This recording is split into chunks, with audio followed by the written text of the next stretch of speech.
1869.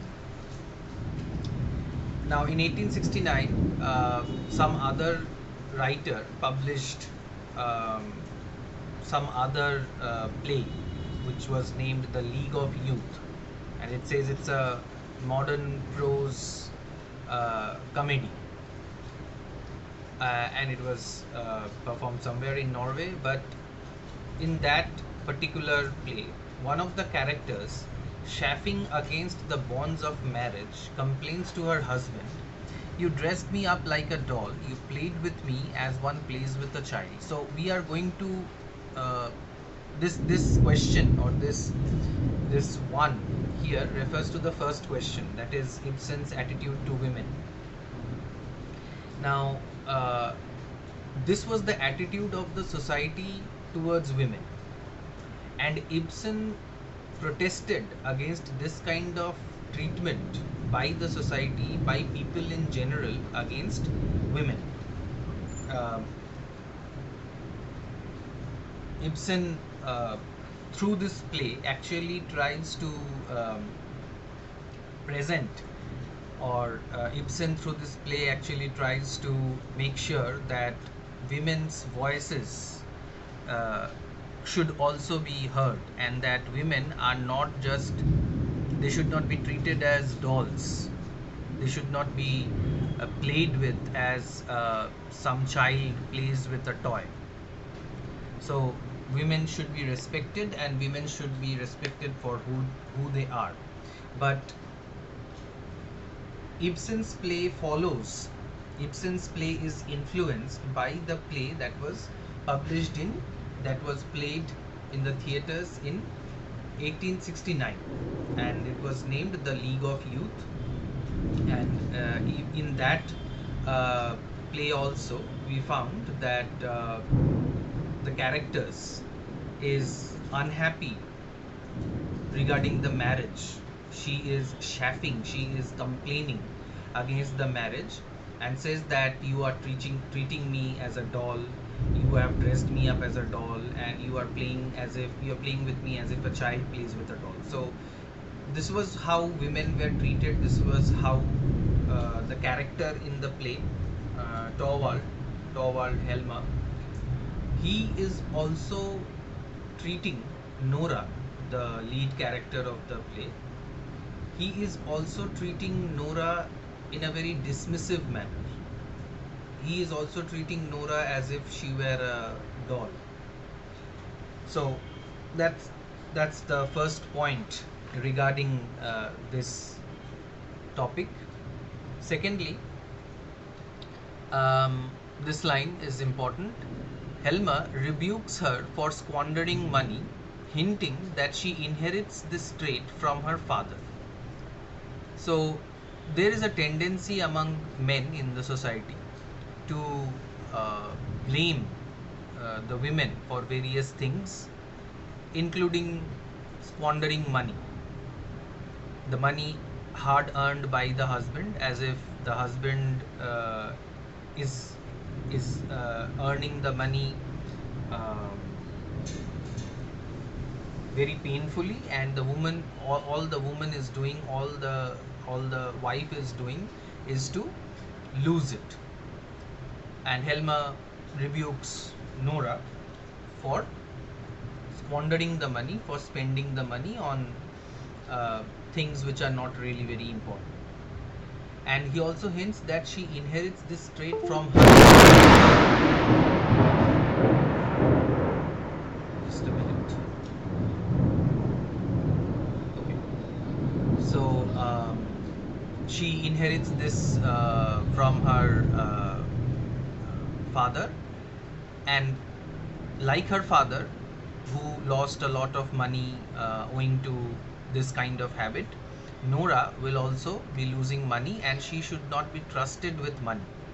This is another attitude that many men used to have about women, that women do not know anything how to regarding, they do not know anything regarding managing wealth. The women should not be left alone with money, otherwise they will be spending all their money on insignificant things like clothes and other cosmetics and things like that.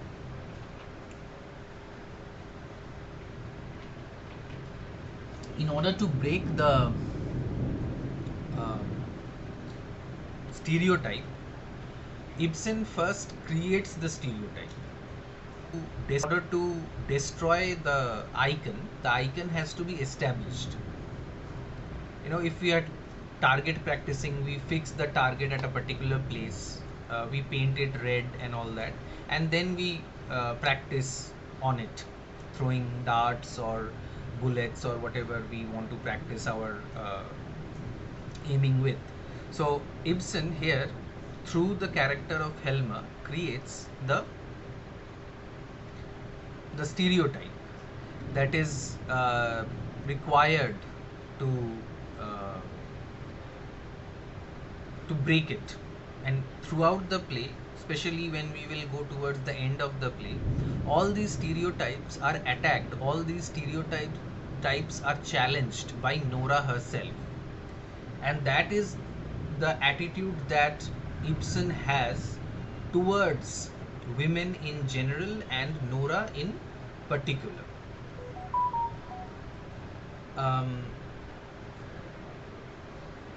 So let's move on to the next part, which is important.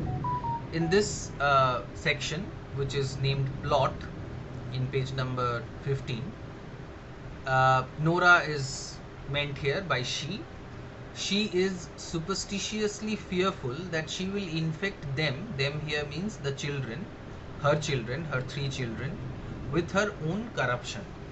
So when Nora is confronted with the fact that she has borrowed money from a particular person, from a moneylender, kind of a moneylender, and has not informed her husband.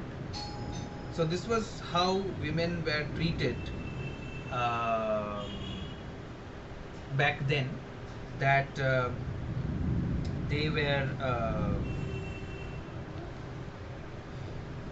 not even allowed to take loans without informing the husband. If the husband does not know that the wife is taking a loan, then that amounts to some kind of a forgery, that amounts to some kind of a sin, or that leads to some kind of fights between the husband and the wife, because the wife is supposed to tell everything to the husband. স্বামীকে না জানিয়ে মানে নিঃশ্বাস নেওয়াটাও পাপ বলে মনে করা হতো এক সময়, যে কেন হাজবেন্ডকে সবকিছু জানানো হয়নি, because the husband, even in our society, there was a term that was used for husbands in our society, and that was called swami. So swami is the owner. Swami means owner also. So there was a time when the women were considered as objects and the husband owns the wife, and things were no different in the European developed countries either.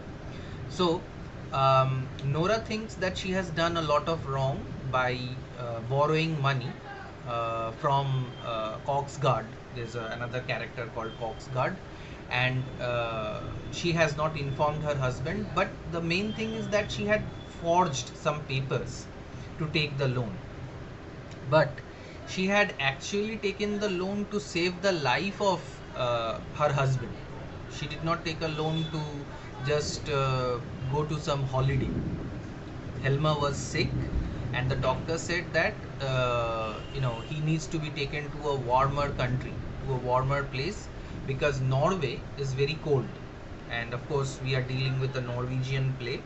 So Norway is a cold place, and whenever people fall sick in Norway or England, the doctor asks that there should be some kind of a hawa bottle. The person should be taken to a warm place in order to feel better. And Nora had borrowed some 250 pounds. Back then 250 pounds was a huge amount. We are talking about 1879.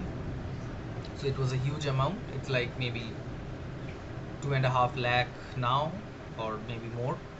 Um, so the problem is that she has not told her husband that she had taken a loan to go to Italy to save her husband's life without the knowledge of the husband, and she has also forged. She has uh, mimicked. She has forged the signature of her father to take the loan, because a wife or a woman would not be given any loan. Can you tell me why a woman will not be given any loans?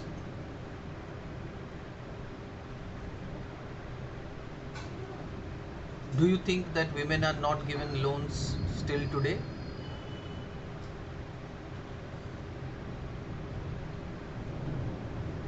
Parthodev, can you tell why women? Oh, sorry, I was on mute for some time now. Uh, what was the last thing that you heard?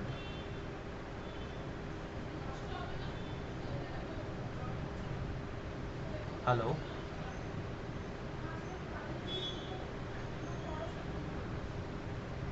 Hello? I was on mute for the entire time, I think, after I shared the screen. Yes, sir. Yes, sir. Oh, Yes, sir. and you didn't tell me. So, Sorry, I so was I on a thought you different. went somewhere. No, no, no. I was talking and I was on mute, and I was thinking, because I was on a different tab, because I'm sharing the screen, so I was not paying attention to this particular tab, and I said so many things. I don't know if they got recorded or not. But in case they did not, you could also see that I moved from one page to another, right? Yeah. Anyway, if you look at this page now, she is superstitiously fearful that she will infect them with her own corruption. Um, I told you, I don't know if you know the story already about this play. Do you know what this play is about? Who is Nora, and what is she? What are we talking here right now? No, sir. Okay, all right. So Nora and Helma are husband and wife, and Nora has taken a loan without telling her husband. And Nora has not taken a loan to buy clothes or cosmetics for herself. Rather, she has taken this loan to save her husband's life. However, she has forged the signature of her father to get the loan. And that's how I got back to you, because I asked you a question that why did she need to forge her father's signature? Why can't she take a loan on her own? I mean, we take loans by signing ourselves. We don't take loans by signing someone else's name in the bank papers, right? So, what was the reason as to why do you think use? I mean, you don't need to know about the play right now, but why should a person forge her father's signature to get a loan? What why would she do that?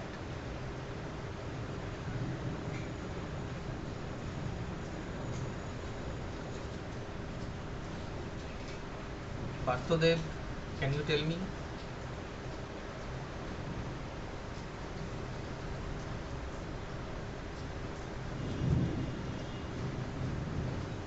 Or Obhipray, you can try.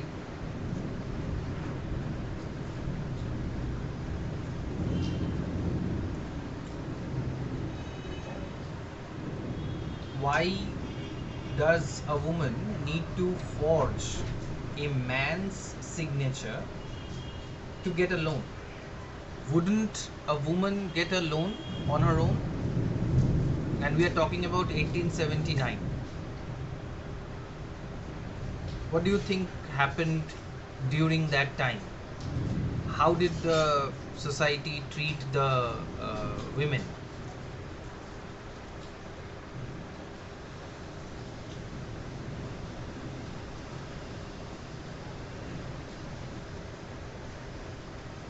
Abhipray or Parthodev, you can unmute and just tell even in Bangla if you want to, যে তোমাদের কি মনে হয় যে এখন যেটা হয়, এখন তো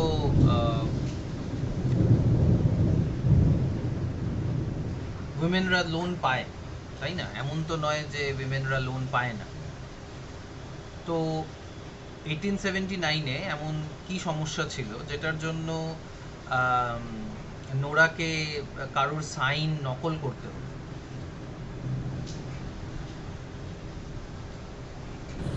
Sir, maybe Nora was not self-dependent. Nora was not self-dependent. Okay, and Parthodev, what's your reason? তখনকার দিনে হয়তো যদি ছেলেদের বেশি প্রায়োরিটি ছিল, মেয়েদের হয়তো দেওয়া হতো না। কি দেওয়া হতো না মানে লোনই দেওয়া হতো না? না হ্যাঁ, হতে পারে স্যার, লোনই দেওয়া হতো না তখন রাইট। মেয়েদের। আর অভিপ্রায় কেন মেয়েরা সেলফ ডিপেন্ডেন্ট ছিল না? What could be the reason? Because women used to tend to do household work only. They don't work in some like get in job or any social area. Right, and So- if you do not work in a factory, in a firm, if you do not earn your own money, then why should the bank give you loan? Yes, sir. Right. So Yes. yes, correct. So that's why poor Nora has to take a loan from a money lender, and even the money lender was ready to lend to the father and not to the daughter, because a woman could not take a loan back then, because a woman was not considered worthy to be given a loan, because a woman would not be able to repay the loan. That was the whole idea, and that is why she had to forge the signature of her dead father. The father died a few days earlier than the maid was made, and this was a case of forgery, and Coxguard was blackmailing Nora. Okay, so let's move on to the next important section. This one,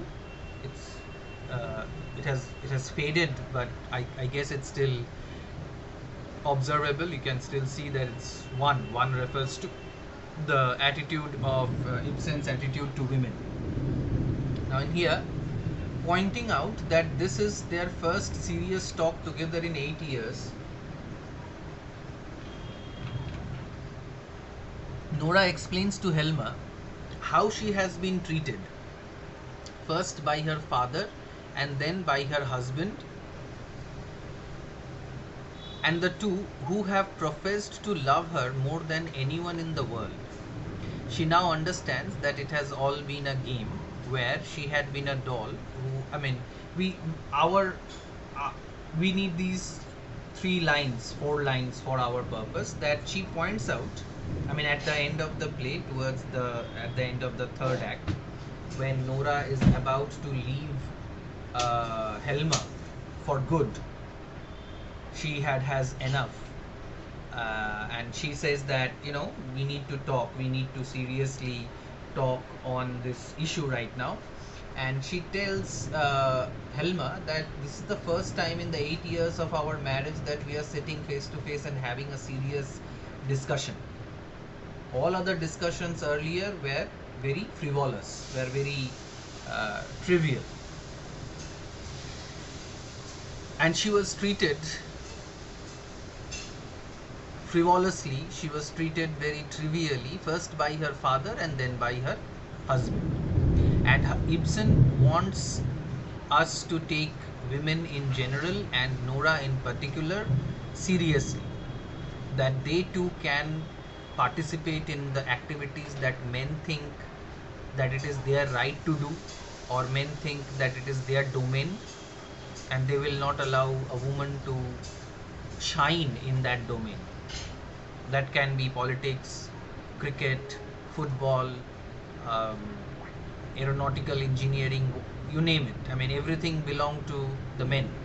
The women would only sew and stitch and take care of children and do nothing else, and everything else would be done by the man.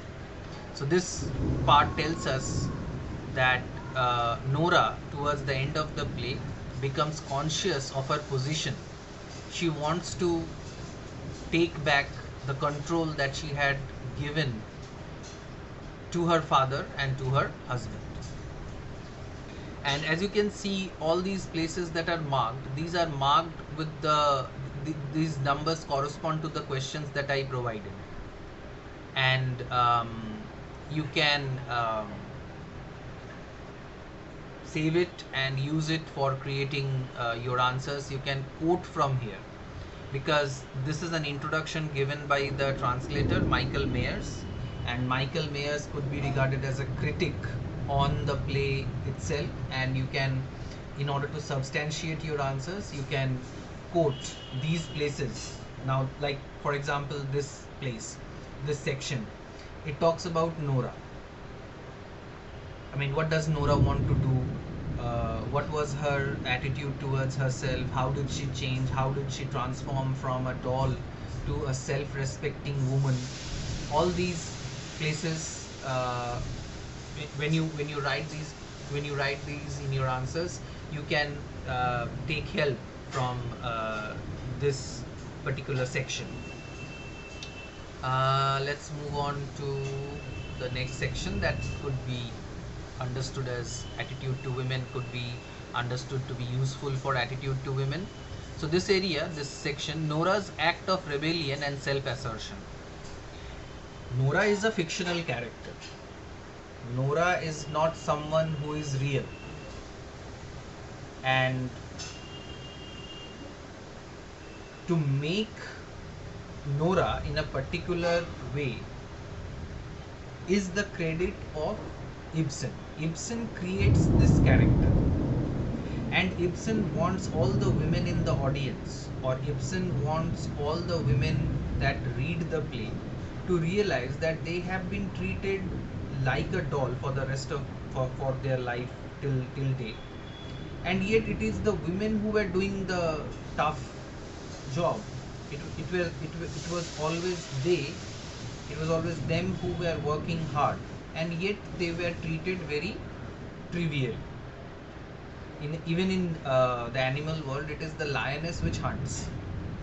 The lion usually do not hunt, and when the lioness hunts a prey, the lion goes to claim the lion's share. The biggest and the most juiciest parts of the prey will be eaten by the lion, and the same things happened in the human society also. But Nora's act of rebellion and self-assertion is used by Ibsen to show that women, if they want to rebel, if they want to attack back, if they want to take back whatever is rightfully theirs, then they can really take it back. They can really make it work. So that's what Ibsen's attitude to women comes up.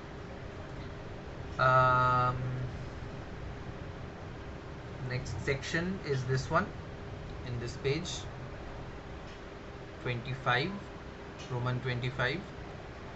Mrs. Linde appears to be the character who will provide a happy ending through her influence on Krogsat. So when we are talking about women, there are a number of women characters in the play. It's not just Nora, right? So Nora is a different kind of a character, and Mrs. Linde is a different kind of a character. So Linde appears to be a character who might give us a happy ending, but actually she does something opposite to our expectation. In general, we think that women are always ready to make some compromise, or in general we think that women are weak, they have a weak heart, they are easily scared of a cockroach or a mouse, and hence they must be of a very weak heart. They must be very weak in will. That's what patriarchal thought. That's what patriarchy in general believes. And Ibsen's attitude to women is different. Ibsen wants to show that women can be tough also. So, in this case, Mrs. Linde was actually an erstwhile lover of Krogstad. Krogstad is the moneylender from whom Nora had borrowed the money, and as I pointed out, I don't know if I was mute then, but Krogstad is the person from whom Nora had taken the money, and Krogstad understands that this is a forgery, and he has been blackmailing Nora, blackmailing her to make sure that her husband, who is now a vice president of the bank, lets Krogstad keep his job. But Krogstad himself is a shady character, and he is also into forgery, and uh, uh, he is stealing money and all that.